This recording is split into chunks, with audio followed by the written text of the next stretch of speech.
شیر میسور ایپیسوڈ 1 جنوبی ہندوستان کی منظر کشی، میسور کی جغرافیائی اور سیاسی خصوصیات۔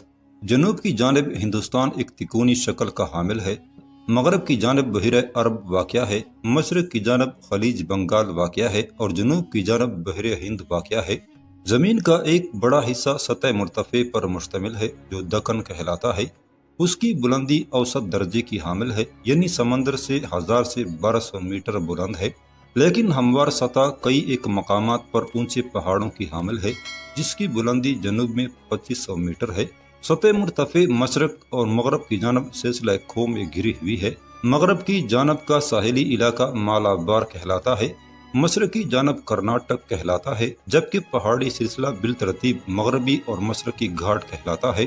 مغربی گھاٹ مشرقی گھاٹ کے نسبت زیادہ سیدھی ڈھلوان واقع ہوئی ہے، لیکن ٹیپو سلطان کے دور میں دونوں گراں قدر اہمیت کی حامل تھی کیونکہ یہ ایک مشکل ترین رکاوٹ ثابت ہوتی تھی اور پیش قدمی سر انجام دینے والی فوج کی راہ کی بڑی رکاوٹیں تصور کی جاتی تھی۔ 1700 عیسوی کے وسط میں جو ریاست میسور کی ریاست کہلاتی تھی وہ انتہائی جنوبی حصے اور بلند ترین سطح مرتفع اور مشرقی اور مغربی گھاٹ پر مشتمل تھی، جو کہ ہمسایوں کے ساتھ قدرتی سرحدوں کی تشکیل سر انجام دیتے تھے۔ سرزمین کی سطح سمندر سے بلندی کی وجہ سے درجہ حرارت قدر خوشگوار نوعیت کا حامل رہتا تھا، جبکہ مغربی گھاٹ میں مونسون کے دوران ژالہ باری بھی ہوتی تھی۔ ٹیپو کے دور سے پیشتر دارالخلافہ میسور کہلاتا تھا، لیکن ٹیپو نے اپنے دور حکومت میں دارالخلافے کو 15 کلومیٹر جنوب کی جانب ایک بڑے جزیرے پر منتقل کر دیا تھا۔ اس جزیرے کے ایک کونے پر قدیم وقتوں کا ایک مضبوط قلعہ تھا سرنگا پٹنم، اور اس قلعے کے ارد گرد نیا دارالحکومت قائم کیا گیا تھا۔ علاقے کی سرزمین زرخیز تھی اور 1700 عیسوی میں بھی اس کا بڑا حصہ زیر کاشت تھا، لیکن کچھ رقبے پر جنگلات بھی تھے۔ علاقے کے کچھ حصوں میں چھوٹی چھوٹی پہاڑیاں اور گہرے پہاڑی نالے بھی تھے۔ اس کے علاوہ لاتعداد اونچی چٹانیں بھی موجود ہیں جو قابل غور حد تک بلندی کی حامل ہیں۔ ان کی بلندی اکثر 200 میٹر سے زائد ہے۔ شاید یہ پرانے آتش فشاں پہاڑ ہیں جو کہ اب مردہ ہو چکے ہیں۔ ٹیپو کے دور میں یہ چٹانیں فوجی نقطہ نگاہ سے انتہائی اہمیت کی حامل تھیں۔ سیاسی نقشہ: سلطنت میسور زیادہ طاقتور اور کم طاقتور ہمسایوں میں گھری ہوئی تھی۔ شمال کی جانب عظیم ترین اور طاقتور ہمسائے مرہٹے تھے۔ اس دور میں انہوں نے وسطی ہندوستان کے بہت سے حصوں کو محکوم بنا رکھا تھا، اور اگرچہ میسور کے ساتھ ان کی سرحد ایک مختصر سرحد تھی، لیکن انہوں نے اس دور کی فوجی اور سیاسی سرگرمیوں میں ایک اہم کردار ادا کیا تھا۔ مرہٹوں کا دارالحکومت پونا تھا، شمال کی جانب حیدر آباد واقع تھا اور اس کا دارالخلافہ بھی اسی نام کا حامل تھا۔ حیدرآباد کے حکمران کا خطاب نظام تھا، مرہٹوں کا لیڈر پیشوا کہلاتا تھا۔ مالابار کا ساحل کئی ایک شہزادوں کے زیر حکومت تھا، جن میں سے تراون کور کے مہاراجا جو انتہائی جنوب میں واقع تھا نے میسور کے لیے فیصلہ کن کردار سر انجام دیا تھا۔ تاہم وہ طاقت جس نے اہم ترین کردار سر انجام دینا تھا اور ایک بڑی طاقت کے روپ میں منظر عام پر آنا تھا، جلوہ گر ہونا تھا، وہ طاقت ایسٹ انڈیا کمپنی تھی۔ کمپنی کا قدیم ترین اڈا مدراس تھا جہاں پر ایک مضبوط قلعہ تعمیر کیا گیا تھا۔ اس قلعے کا نام فورٹ سینٹ جارج تھا اور جہاں پر ان کا تجارتی اسٹیشن ایک اہم ترین شہر کا روپ اختیار کر چکا تھا۔ ساحلی علاقہ کئی ایک حصوں میں منقسم تھا، ہر حصے کا ایک مہاراجا تھا۔ یہ شہزادے کمپنی پر زیادہ سے زیادہ انحصار کرتے تھے، بالخصوص اس وقت سے جبکہ 1750 عیسوی سے 1760 عیسوی کے اشروں میں یورپی طاقتوں کی لڑائیوں کے ذریعے فرانسیسیوں کو تقریباً مکمل دیش نکالا مل چکا تھا۔ فرانسیسیوں کا بڑا اڈا مدراس کے جنوب میں واقع تھا۔ یہ ایک ایسا شہر تھا جس پر ٹیپو سلطان کے دور میں قابض طاقتیں بدلتی رہی تھیں، لیکن 1961 تک یہ فرانسیسیوں کے زیر تسلط رہا تھا۔ تاہم اس تمام تر عرصے کے دوران فرانسیسی سپاہ کی ایک بہت بڑی تعداد ہندوستانی حکمرانوں کی فوج میں خدمات سر انجام دے رہی تھی اور ٹیپو سلطان بھی انہی شہزادوں میں سے ایک تھا۔ اس کی فوج میں بھی فرانسیسی سپاہ اپنی خدمات سر انجام دے رہی تھی۔ ہندوستان کے اس حصے میں ایسٹ انڈیا کمپنی کا ایک دوسرا بڑا اڈا ممبئی تھا۔ صاف ظاہر تھا کہ ٹیپو کے خلاف فوجی کارروائی کا مرکز یہی شہر تھا اور اس کے علاوہ مدراس کو بھی فوجی کارروائی کا مرکز ہونے کا شرف حاصل تھا۔ تاہم کمپنی کی اہم ترین کامیابی کلکتے کے ہمراہ بنگال پر قبضہ تھا۔ یہ وہ مقام تھا جہاں پر کمپنی کا گورنر جنرل رہائش پذیر تھا اور جہاں سے کمپنی کی مملکت پر حکمرانی سر انجام دی جاتی تھی۔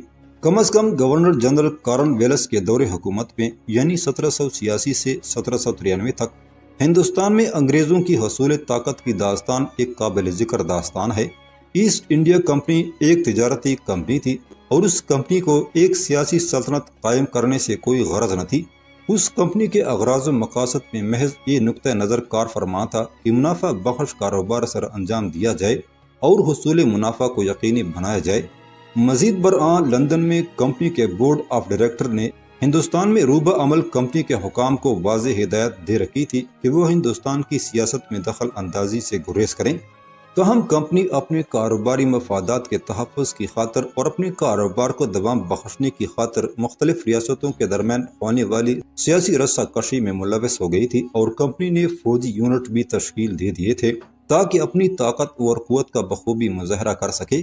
آغاز میں کمپنی نو آبادیاتی نظام سے ناخوش تھی۔ کمپنی کی یہ پالیسی ہرگز نہ تھی کہ ہندوستان میں نو آبادیاتی نظام قائم کیا جائے، لیکن ہندوستان میں کمپنی کچھ اس قسم کے حالات سے دوچار ہوئی جنہوں نے ہندوستان میں انگریزوں کے اثر و رسوخ کو بڑھانے میں اہم کردار ادا کیا۔ لہٰذا یہ کہنا بے جا نہ ہوگا کہ کمپنی اپنی کسی پالیسی کے مد نظر نہیں بلکہ حالات کے مد نظر ہندوستان کی سیاست میں ملوث ہوئی تھی۔ میسور کی لڑائیوں میں بھی ہندوستان کی سیاست میں اہم کردار سر انجام دیا۔ ان لڑائیوں کے بعد کمپنی نے ہندوستان کے ایک بڑے حصے پر شعوری طور پر اپنا تسلط جما لیا۔ روایتی طور پر اختیارات مقامی حکمرانوں کے پاس ہی رہے جبکہ حقیقی اختیارات انگریز حکام کے ہاتھوں میں مرکوز ہو کر رہ گئے۔ انگریز حکام ریاستی حکمرانوں کے درباروں پر چا چکے تھے اور پس پردہ حکمرانی سر انجام دے رہے تھے۔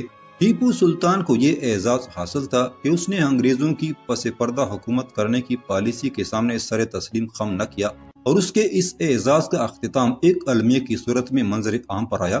1600 عیسوی کے عشرے کے دوران تمام تر ہندوستان پر مغل حکومت کر رہے تھے اور مغلیہ سلطنت قائم تھی اور اپنی عروج پر تھی۔ مغلیہ سلطنت کا دارالخلافہ دہلی تھا اور مغلیہ حکمران دہلی سے پورے ہندوستان پر حکومت کرتے تھے اور حکومتی امور بخوبی چلاتے تھے۔ مغل مسلمان تھے اور ان کے دور حکومت کے دوران بہت سے غیر مسلم بھی اسلام قبول کر چکے تھے۔ تاہم پونا کا پیشوا ہندو تھا لیکن نظام حیدرآباد مسلمان تھا۔ ٹیپو اور اس کا والد حیدر علی پیدائشی مسلمان تھے۔ یہ ایک ایسی حقیقت تھی جس نے تمام تر معاملے میں اہم کردار ادا کیا تھا۔ تاہم 1700 عیسوی کے عشرے میں مغلیہ سلطنت کے زوال نے بھی سیاسی افق پر اہم کردار ادا کیا۔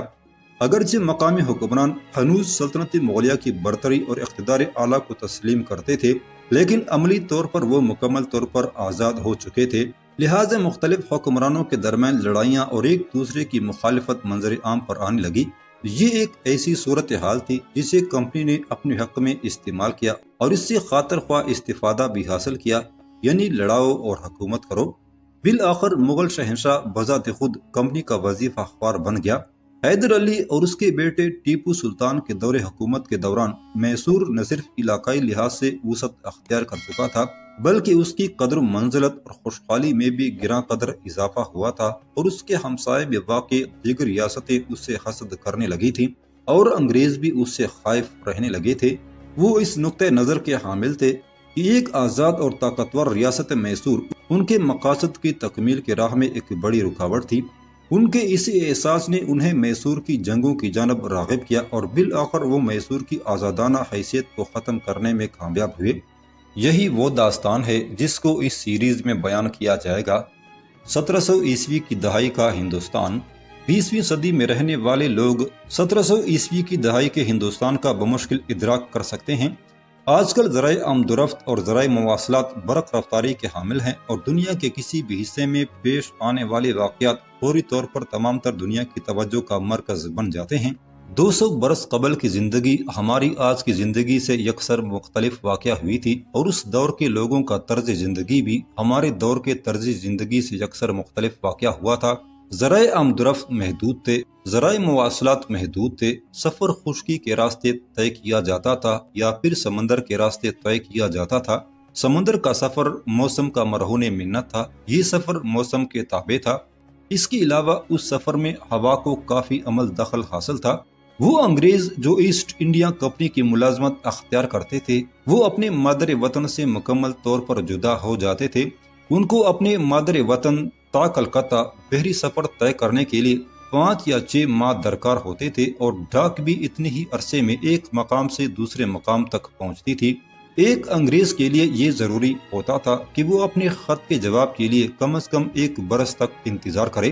جب وہ خط گھر روانہ کرتا تھا تب اس کے گھر والوں تک یہ خط پہنچنے کے لیے 6 ماہ درکار ہوتے تھے، اور اس انگریز تک اس خط کا جواب پہنچنے تک بھی مزید 6 ماہ درکار ہوتے تھے۔ لہٰذا اسے اپنے خط کا جواب موصول کرنے کے لیے کم از کم 1 برس تک انتظار کرنا پڑتا تھا۔